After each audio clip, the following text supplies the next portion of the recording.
नमस्कार विद्यार्थियों। कल हमने किया था द्वितीय विश्व युद्ध पर पहला व्याख्यान, जिसमें हमने द्वितीय विश्व युद्ध की एक जो भूमिका है, पृष्ठभूमि है, वो किया था। और उसके कारणों में हम चर्चा कर रहे थे कि जो हिटलर है या जर्मनी देश का जो ग्रुप है, उनमें वर्साय की संधि के प्रति असंतोष था। कारणों में हम यह भी हमने किया कि राष्ट्रसंघ अपने उद्देश्य में असफल रहा। हमने निशस्त्रीकरण की असफलता पर भी चर्चा की कि वर्साय की संधि और राष्ट्रसंघ, इन सब में निशस्त्रीकरण की बातें थी। लेकिन खुद इंग्लैंड और फ्रांस, जो कि उस समय की दो बड़े राष्ट्र थे, वो खुद अपना शस्त्र बनाने में, शस्त्रों के आयात में, निर्यात में सबसे आगे थे। तुष्टीकरण की नीति हमने की थी इंग्लैंड के प्रधानमंत्री को, जिसका जन्मदाता माना जाता है चैम्बरलेन, कि किस प्रकार से उन्होंने जर्मनी के प्रति तुष्टीकरण की नीति अपनाई।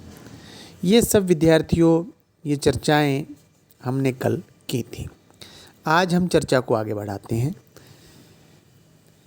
चर्चा में आज है तानाशाही का उदय और विस्तारवादी नीतियां।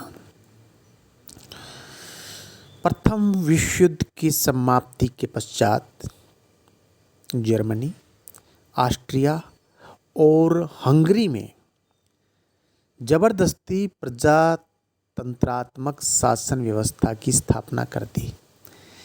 इंग्लैंड और अमेरिका ये चाहते थे कि प्रजातंत्र रहे दुनिया में। यहाँ पहले राजतंत्र थे, आप जानते हैं, और कैसर विलियम द्वितीय को भी जानते हैं आप, जर्मनी के जो सम्राट रहे। तो वो राजतंत्र को ख़त्म करके ये यहाँ पर प्रजातंत्र ले आए, यानी कि लोगों की चुनी हुई सरकार बनेगी।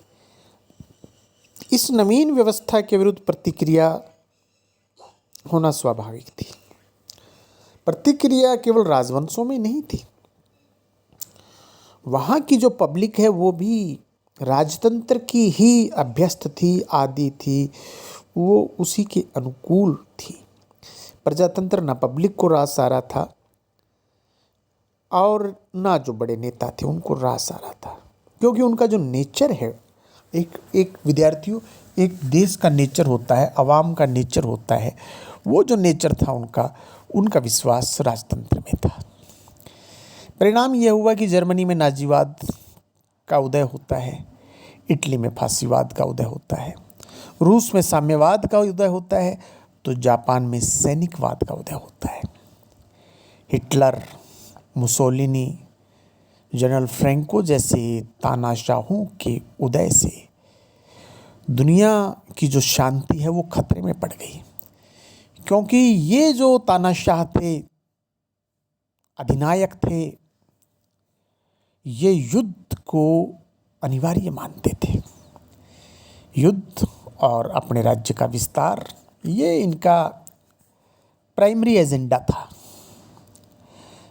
ब्रिटेन, फ्रांस व अमेरिका विशाल औपनिवेशिक साम्राज्य के स्वामी थे, जबकि जर्मनी, इटली और जापान के पास उपनिवेश नहीं थे, क्योंकि ये देश उपनिवेशों की दौड़ में देर से शामिल हुए थे। ये तीनों राष्ट्र अपने लिए भी नवीन उपनिवेश चाहते थे, ताकि इनको भी बाजार मिले, ये भी कहीं पर अपना माल बेच सकें, वहाँ से कच्चा माल सस्ती दरों पर प्राप्त कर सके, मुनाफा कमाएं, फिर शस्त्र खरीदें, हथियार खरीदें और फिर अपना राज्य का विस्तार करें। इन तीनों धुरी राष्ट्रों, जर्मनी, जापान और इटली, ने उपनिवेशों की स्थापना के लिए विस्तारवादी नीति को अपनाया। इसीलिए उनका उन राज्यों से संघर्ष होना स्वाभाविक था जो पहले से खिलाड़ी थे इस मामले में, जो पहले से विशाल साम्राज्य के बड़े उपनिवेशों के स्वामी थे। अगले कारण की चर्चा, धुरी राष्ट्रों में उग्र राष्ट्रवाद और सैनिकवाद। विद्यार्थियों, आपको ध्यान रहे, धुरी राष्ट्रों में जापान, जर्मनी और इटली, ये तीन, इन तीनों का उग्र राष्ट्रवाद और प्रबल सैनिकवाद द्वितीय विश्व युद्ध का कारण बनता है। और भी बहुत सारे कारण हैं, लेकिन एक बड़ा कारण है, जर्मनी वर्साय की संधि के अपमान का बदला लेना चाहता था। हिटलर ने अपने अवाम से, अपने देश से इस कलंक को धो डालने का वायदा किया था। इससे नाजी दल जर्मनी में बहुत लोकप्रिय हो गया था।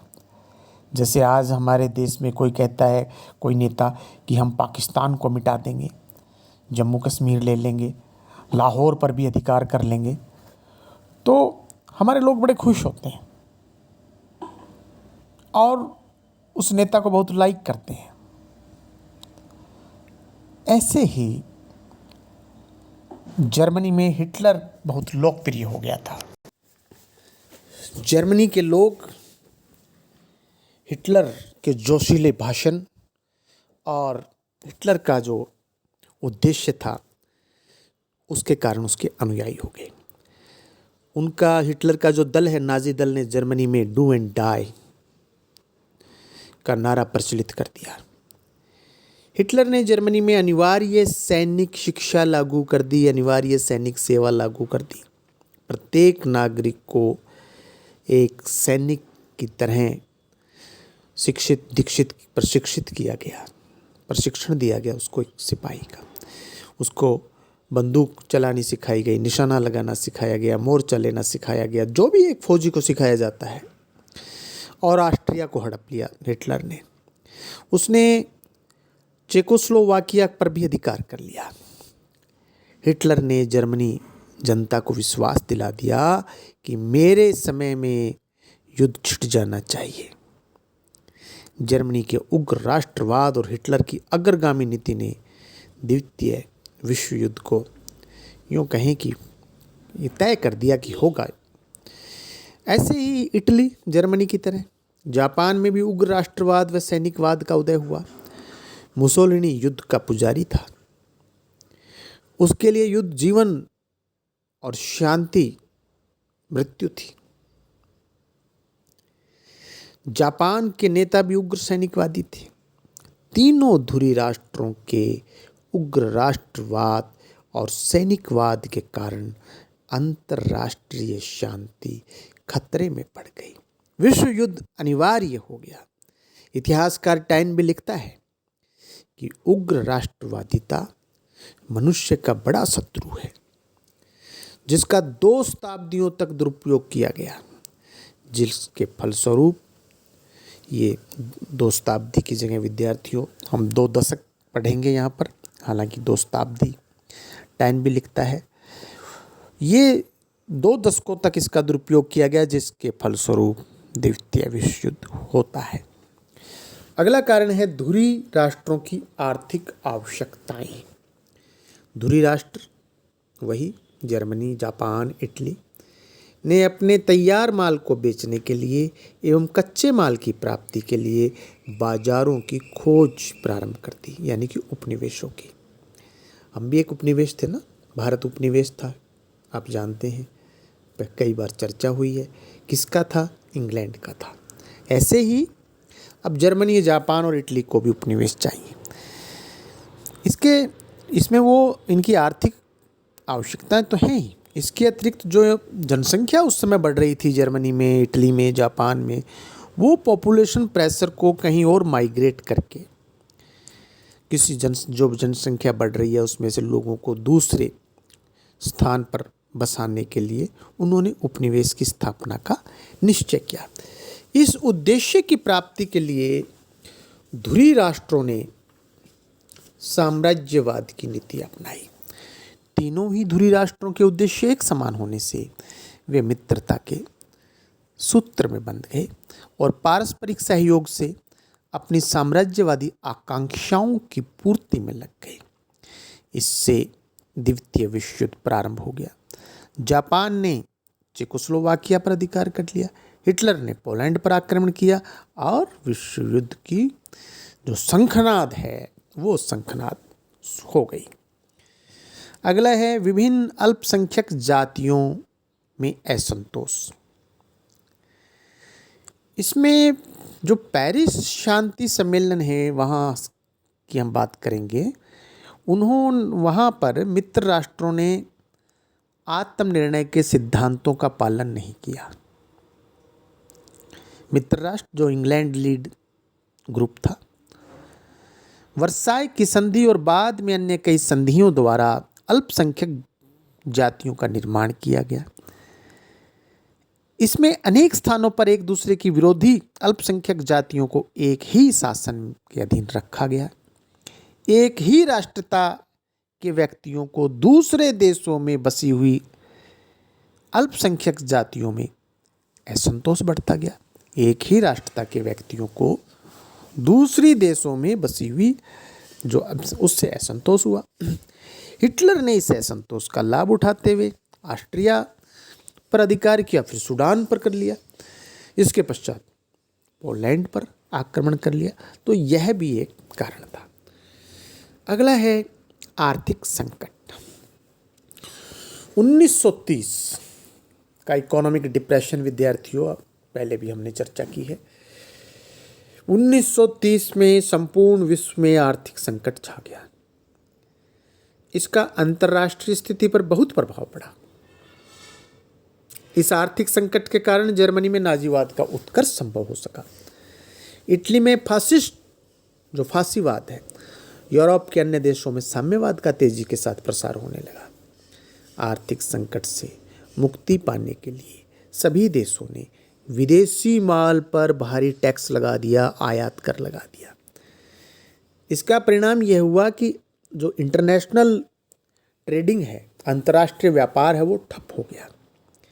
इस स्थिति में जर्मनी, जापान और इटली ने अपने तैयार माल को बेचने के लिए और कच्चा माल प्राप्त करने के लिए साम्राज्यवादी नीति अपनाई। इसी के चलते जापान ने 1931 में मंचूरिया पर और इटली ने 1935 में एबिसीनिया पर आक्रमण किया। विद्यार्थियों, मैंने आपको मैप दिया हुआ है, मैं बारी बारी व्याख्यानों में दोहराता हूँ कि जब भी कोई देश का नाम आता है आप मैप पर देखें, उसके आसपास अड़ोस पड़ोस कौन हैं उन देशों को देखें। कोई पहाड़, कोई नदी, कोई महासागर, उस लोकेशन को भी आप अपने मस्तिष्क में रखें। तो वो आक्रमण कर दिया और इन आक्रमणों से द्वितीय विश्व युद्ध की ओर यूँ कहें कि दुनिया को इन्होंने धकेलने का कार्य किया। अगला है संधियों को अमान्यता। वर्साय और पेरिस शांति संधियों के द्वारा भविष्य में युद्ध की संभावनाओं को टालने का प्रयास किया गया था। सभी राष्ट्रों ने यह स्वीकार किया था कि वे अधिक युद्धोपयोगी सामग्री अपने पास नहीं रखेंगे। मित्र राष्ट्रों ने जर्मनी का निशस्त्रीकरण तो कर दिया, लेकिन अपनी सैन्य शक्ति में कमी के स्थान पर वृद्धि करनी प्रारंभ कर दी। इस तरह संधि के निर्माताओं ने ही संधि को अमान्य कर दिया। जब हिटलर का उदय हुआ तो उसने साफ साफ लफ्जों में कह दिया कि जर्मनी वर्साय की संधि का पालन करने के लिए बाध्य नहीं है। मित्र राष्ट्र अब जर्मनी की इस चुनौती, हिटलर की इस चुनौती का जवाब नहीं दे सके।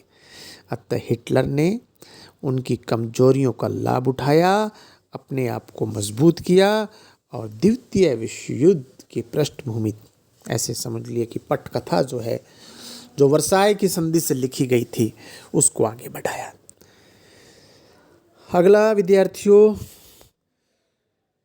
रोम, बर्लिन, टोक्यो धुरी का निर्माण। रोम आप जानते हैं इटली की राजधानी है, बर्लिन जर्मनी की है और टोक्यो जापान की है। प्रथम विश्व युद्ध की भांति द्वितीय विश्व युद्ध के प्रारंभ होने से पहले भी संसार दो परस्पर गुटों में विभाजित हो गया। 1937 में रोम, बर्लिन, टोक्यो धुरी का निर्माण हुआ। इससे यूरोप दो गुटों में विभाजित हो गया। एक गुट धुरी राष्ट्रों का, इटली, जर्मनी, जापान। दूसरा गुट मित्र राष्ट्रों का, जिसमें इंग्लैंड, फ्रांस, अमेरिका जैसे देश। रूस ने युद्ध के प्रारंभ में तो जर्मनी का साथ दिया, परंतु बाद में मित्र राष्ट्रों से मिल गया और युद्ध के अंत तक उन्हीं के साथ रहा। ब्रिटेन और फ्रांस ने जैसे ही पोलैंड की रक्षा के लिए युद्ध की घोषणा की, जब जर्मनी ने पोलैंड पर आक्रमण कर दिया था हिटलर ने, उन्होंने युद्ध की घोषणा की और द्वितीय विश्व युद्ध प्रारंभ हो गया। अगला एक बहुत महत्वपूर्ण कारण है विद्यार्थियों, अंतिम कारण है। प्रथम विश्व युद्ध की समाप्ति के पश्चात अमेरिका पृथकता की नीति का पालन कर रहा था, इसलिए उसने विश्व राजनीति में हस्तक्षेप नहीं किया। इस समय अमेरिका अपनी समृद्धि को बढ़ाता जा रहा था। सब लड़ रहे थे, सबको हथियार की जरूरत थी, अमेरिका दे रहा था। सब लड़ रहे थे, सबको धन की जरूरत थी, अमेरिका ब्याज पे रुपया दे रहा था, रुपया, मुद्रा, डॉलर। और अमेरिका देखिए, राष्ट्रसंघ का, विल्सन ने राष्ट्रसंघ के निर्माण में बहुत महत्वपूर्ण भूमिका निभाई थी, जो कि अमेरिका का राष्ट्रपति था। लेकिन अमेरिका स्वयं राष्ट्रसंघ का सदस्य नहीं बना, क्योंकि अमेरिकी संसद ने मंजूरी नहीं दी। यदि अमेरिका राष्ट्रसंघ का सदस्य बनकर समस्याओं को सुलझाने में सहयोग प्रदान करता, तो संभवतः विद्यार्थियों स्थिति दूसरी होती। जर्मनी, जापान और इटली इतने आगे नहीं बढ़ते। द्वितीय विश्व युद्ध को मतलब यूँ तो नहीं कहा जा सकता है कि बिल्कुल होता ही नहीं, लेकिन उसको एक बार के लिए टाला अवश्य जा सकता था। संभवतः इतनी जल्दी द्वितीय विश्व युद्ध विद्यार्थियों नहीं होता। से इस अगले व्याख्यान में बहुत बहुत धन्यवाद।